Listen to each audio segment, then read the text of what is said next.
বেশ কয়েকদিন আগে পাঁশকুড়ার পুরুষোত্তমপুর বাজারে সাইকেলের সাথে একটি গাড়ির ধাক্কাকে কেন্দ্র করে গন্ডগোলের সূত্রপাত হয়।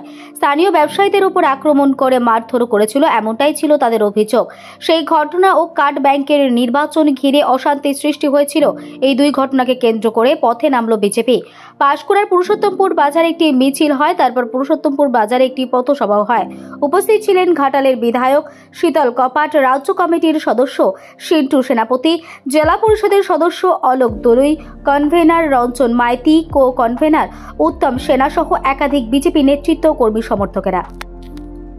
এই পাঁশকুড়া কার্ড ব্যাংকের ভোট ছিল, যেখানে দলের প্রতীক ছাড়াই ভোট হয়েছে।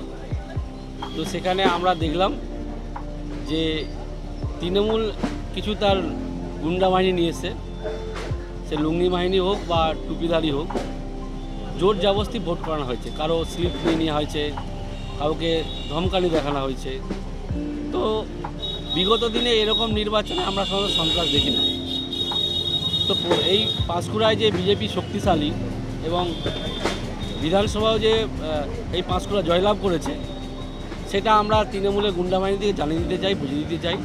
কারণ আমরা সন্ত্রাসের পক্ষে নয়, জনগণের রায় যেদিকে থাকবে আমরা সেটা মাথা পেতে নেব। তো সেই জন্য এটা একটা প্রতিবাদ সভা করা হয়েছে।